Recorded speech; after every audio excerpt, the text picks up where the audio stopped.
បាទជំរាបសួរបងប្អូនទាំងអស់គ្នាថ្នាំដែលខ្ញុំកំពុងតែថតបង្ហាញបងប្អូននៅក្នុងវីដេអូនេះគឺជាប្រភេទថ្នាំបំបែកគ្រាប់និងឃុំគ្រាប់ស្មៅហើយចំពោះថ្នាំនេះផងដែរគឺខ្ញុំមិនទាន់យកមកលក់ជាលក្ខណៈទូលំទូលាយទេដោយសារតែទៅតែយកមកសម្រាប់ត្រៀមធ្វើតេស្ត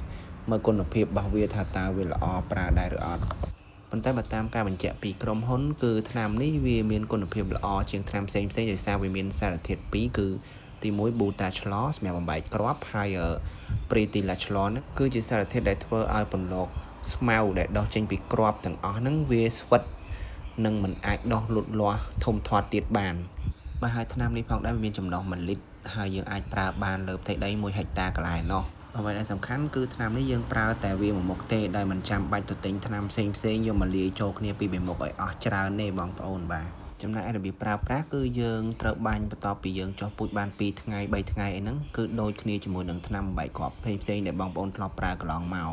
បាទអញ្ចឹងសម្រាប់បងប្អូនដែលគាត់ចង់បានថ្នាំនឹងយកទៅប្រើដែរបងប្អូនអាចទំនាក់ទំនងមកខ្ញុំបានតាមរយៈលេខទូរស័ព្ទនៅក្នុងវីដេអូនេះស្រាប់ប៉ុន្តែខ្ញុំបញ្ជាក់ជូនថាថ្នាំនេះដែរគឺខ្ញុំទៅតែយកមកលើកដំបូងហើយខ្ញុំក៏មិនទាន់បានសាកល្បងមើលគុណភាពវាថាល្អបានកម្រិតណាទេគ្រាន់តែថា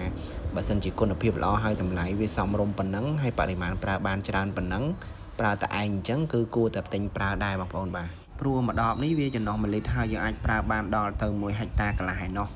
យើងមិនចាំបាច់ចំណាយលុយទៅទិញថ្នាំផ្សេងមកបូកចូលគ្នាពីមុខទេព្រោះជាទូទៅពពួកកម្ចាត់គ្រាប់ស្មៅនិងឃុំគ្រាប់ស្មៅនេះយើងត្រូវប្រើយ៉ាងតិច2មុខចូលគ្នាហើយថ្នាំមួយមុខក៏វាមានតម្លៃរៀងថ្លៃដែរបងប្អូនបាទ